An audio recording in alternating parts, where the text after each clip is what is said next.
എല്ലാവർക്കും നമസ്കാരം. Permanent residency in the UK അതിനെക്കുറിച്ചുള്ള എൻ്റെ കഴിഞ്ഞ വീഡിയോ നിങ്ങളെല്ലാവരും കണ്ടു കാണുമെന്ന് ഞാൻ പ്രതീക്ഷിക്കുന്നു. ഇനി കണ്ടിട്ടില്ല എന്നുണ്ടെങ്കിൽ അതിൻ്റെ ലിങ്ക് ഇതാ ഇവിടെ പിങ്ക് ചെയ്ത് വെച്ചേക്കാം. ഇനി അല്ലെങ്കിൽ ഡിസ്ക്രിപ്ഷനിൽ അതിൻ്റെ ലിങ്ക് അവൈലബിൾ ആയിരിക്കും. അപ്പോൾ തീർച്ചയായിട്ടും അത് പോയി കാണുക. അത് PR കുറിച്ചുള്ള ഒരു ഓവർവ്യൂ വീഡിയോ ആയിട്ടാണ് ഞാൻ ഇട്ടത്. ഈ വീഡിയോ സ്പെസിഫിക് ആയിട്ട് ലൈഫ് ഇൻ ദ യുകെ ടെസ്റ്റിനെ പറ്റിയാണ് ഞാൻ മെൻഷൻ ചെയ്യുന്നത്. കുറിച്ചുള്ള കുറേ ഡൗട്ട്സ് ഒക്കെ ഇപ്പോൾ റൺ ചെയ്തുകൊണ്ടിരിക്കുന്ന സമയമാണ്.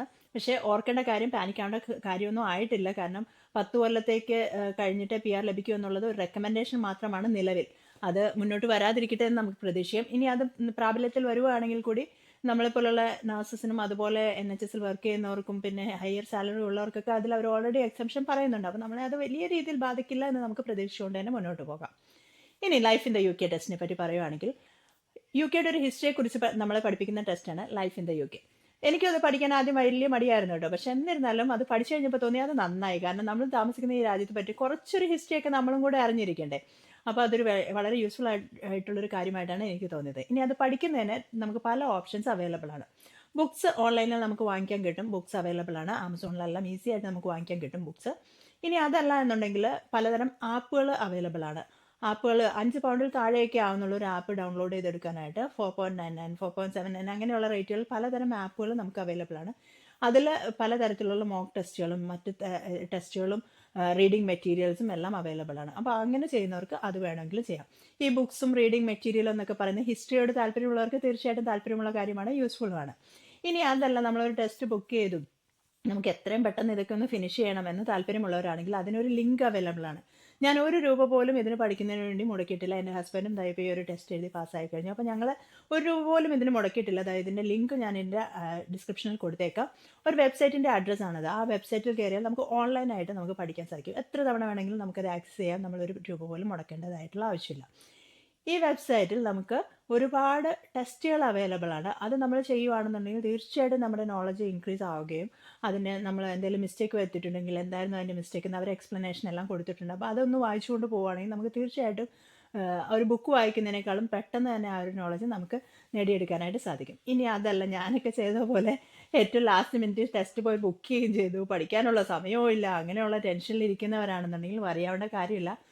ഇപ്പം നിലവിലെ സാഹചര്യത്തിൽ ഇതിൻ്റെ അടിയിൽ കൊടുത്തിരിക്കുന്നത് ഇതുപോലുള്ള 17 മോക്ക് ടെസ്റ്റുകൾ അവൈലബിൾ ആണ്. ഈ ഒരു മോക്ക് ടെസ്റ്റ് തന്നെ ഒരു 3-4 തവണ ചെയ്ത് നോക്കിയാൽ, ഒരു 17 മോക്ക് ടെസ്റ്റുകളും അതൊരു 3-4 തവണ ചെയ്ത് നോക്കിയിട്ടുണ്ടെങ്കിൽ തന്നെ നമുക്കത് ആ ക്വസ്റ്റ്യൻസ് വളരെയധികം ഫെമിലിയർ ആവും. ഇതേ ടൈപ്പ് ക്വസ്റ്റ്യൻസ് തന്നെയാണ് നമുക്ക് ടെസ്റ്റിന് അവർ ചോദിക്കുന്നത്. ഇതിൻ്റെ കുറച്ച് രൂപമാറ്റമൊക്കെ വരുത്തി, അതായത് ചോദ്യം ചിലപ്പോൾ ഉത്തരമായിട്ടായിരിക്കും, ഉത്തരം ചിലപ്പോൾ ചോദ്യമായിട്ടായിരിക്കും, അങ്ങനെ കുറച്ചൊരു രൂപമാറ്റമൊക്കെ വരുത്തിയിട്ടാണ് ആ ടെസ്റ്റ് വരുന്നത്. അപ്പോൾ നമുക്ക് പാസ്സാവാനുള്ള മാർക്ക് കിട്ടാനായിട്ട് തീർച്ചയായിട്ടും ഇതുപോലുള്ള എളുപ്പപ്പണി യൂസ് ചെയ്യാവുന്നതാണ്.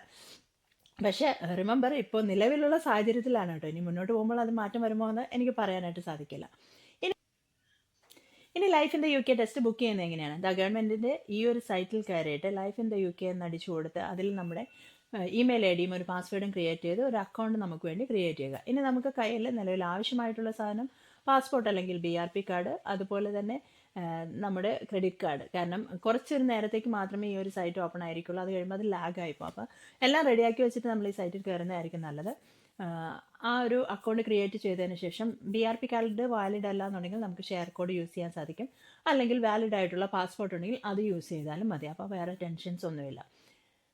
പിന്നെ £50 ഈ ഒരു ടെസ്റ്റിന് വേണ്ടി ചിലവ് വരുന്നത്. ആ £50 അന്നേരം തന്നെ പേ ചെയ്യുക. നമുക്ക് ഈ ഒരു ടെസ്റ്റിന് ഡേറ്റ് കിട്ടുന്ന കുറച്ച് ബുദ്ധിമുട്ടുള്ള ഒരു കാര്യമുണ്ട്. എല്ലാ സിറ്റിയിലും ഇതിൻ്റെ ടെസ്റ്റ് സെൻറ്റർ അവൈലബിൾ ആയിട്ടില്ല. അപ്പോൾ ചിലപ്പോൾ നമ്മൾ റിഫ്രഷ് ചെയ്തുകൊണ്ടിരുന്നാൽ, ഇപ്പോൾ നമ്മുടെ അടുത്തുള്ള സിറ്റിയിൽ അവൈലബിൾ അല്ലെങ്കിൽ റിഫ്രഷ് ചെയ്തുകൊണ്ടിരുന്നാൽ ചിലപ്പോൾ ആരെങ്കിലുമൊക്കെ ക്യാൻസൽ ചെയ്യുമ്പോൾ നമുക്ക് ലഭിക്കാനായിട്ടുള്ള സാധ്യതയുണ്ട്. അപ്പോൾ അങ്ങനെ ചെയ്ത് നമുക്ക് ഈ ഒരു ടെസ്റ്റ് ബുക്ക് ചെയ്യാനായിട്ട് സാധിക്കും. ഇനി ടെസ്റ്റിന് പോകുമ്പോൾ നമ്മൾ ഏത് ഡോക്യുമെൻ്റ് വെച്ചാണോ ടെസ്റ്റ് ബുക്ക് ചെയ്തത്, ഇപ്പോൾ BRP ആണെങ്കിൽ BRP അതിനോടൊപ്പം ഷെയർ കോഡും ജനറേറ്റ് ചെയ്ത് കയ്യിൽ സൂക്ഷിക്കുക. ഇനി അതല്ല എന്നുണ്ടെങ്കിൽ പാസ്പോർട്ടും കയ്യിൽ ഒറിജിനൽ ആയിട്ടുള്ള ഡോക്യുമെൻ്റ് നമ്മൾ എടുത്തിട്ട് പോകേണ്ടതാണ്. അവിടെ ചെല്ലുമ്പോൾ നമുക്ക് ആ ഒരു ഫോട്ടോഗ്രാഫൊക്കെ എടുത്ത് ഈ ഒരു ഡോക്യുമെൻ്റ് മാത്രമേ നമ്മളെ ക്യാരി ചെയ്യാനായിട്ട് സമ്മതിക്കുകയുള്ളൂ. ഇനി ഈ ഒരു ടെസ്റ്റ് ഞാൻ പറഞ്ഞല്ലോ, £50 കൊടുത്ത് ബുക്ക് ചെയ്യുക. ഇതിന് ഇൻഡെഫിനിറ്റ് വാലിഡിറ്റി ആണുള്ളത്. നമുക്ക് എപ്പോൾ വേണമെങ്കിലും ഈ ഒരു ടെസ്റ്റ് എഴുതാം. ലൈഫിൽ ഒരു തവണ എഴുതിയാൽ മതി life in the UK test. അതുപോലെ തന്നെ ഈ ഒരു ടെസ്റ്റിന് വാലിഡിറ്റി ഇല്ല എന്നുള്ളത് മാത്രമല്ല, എത്ര തവണ വേണമെങ്കിലും നമുക്ക് എഴുതുകയും ചെയ്യാം. നമ്മൾ എത്ര തവണ ഫെയിൽ ആയാലും വീണ്ടും വീണ്ടും നമുക്ക് ബുക്ക് ചെയ്ത് അതിനൊരു സമയപരിധിയോ കാലപരിധിയോ ഒന്നുമില്ല. നമുക്ക് എത്ര തവണ വേണമെങ്കിലും ഈ ഒരു ടെസ്റ്റ് അറ്റൻഡ് ചെയ്യാനായിട്ട് സാധിക്കും. അതിൻ്റെ ഒന്നും ആവശ്യം വരില്ല. നല്ലതായിട്ട് പ്രിപ്പയർ ചെയ്ത് പോവുകയാണെങ്കിൽ ഫസ്റ്റ് ചാൻസിൽ തന്നെ പാസ്സാകാൻ പറ്റുന്ന ഒരു ടെസ്റ്റ് തന്നെയാണ് ലൈഫ് ഇൻ ദ യുകെ. ഇനി life in the UK test പാസ്സായി കഴിഞ്ഞിട്ടുണ്ടെങ്കിൽ നമുക്കൊരു വിത്തിൻ ഒരു 2 ഹവേഴ്സാണ് അവർ പറയുന്നത്. എന്നാലും ചിലപ്പോൾ ഒരു അരമണിക്കൂറിനുള്ളിൽ തന്നെ ഇമെയിൽ ആയിട്ടുള്ള ഒരു നോട്ടിഫിക്കേഷൻ വരും. അതിലൊരു റെഫറൻസ് നമ്പറാണ് നമുക്ക് ലഭിക്കുന്നത്. അപ്പോൾ അതിലൊരു കൺഗ്രാജുലേഷൻ കാണുമ്പോഴാണ് നമ്മൾ ഈ ടെസ്റ്റ് പാസ്സായെന്ന് നമുക്ക് മനസ്സിലാവുന്നത് തന്നെ. അതിലൊരു റെഫറൻസ് നമ്പറാണുള്ളത്. ആ റെഫറൻസ് നമ്പറാണ് നമ്മൾ പെർമനൻറ്റ് റെസിഡൻസിക്ക് വേണ്ടി അപ്ലൈ ചെയ്യുമ്പോൾ നമുക്ക് ആവശ്യമായിട്ടുള്ള ഡോക്യുമെൻറ്റ്. ഏകദേശം ഒരു ഐഡിയ കിട്ടിയല്ലോ ലൈഫ് ഇൻ ദ UK പറ്റി. ഇനി അടുത്ത ഇംഗ്ലീഷ് ടെസ്റ്റിനെ പറ്റി. ആ വീഡിയോ ഉടനെ തന്നെ വരുന്നുണ്ട്. Stay tuned. Thank you.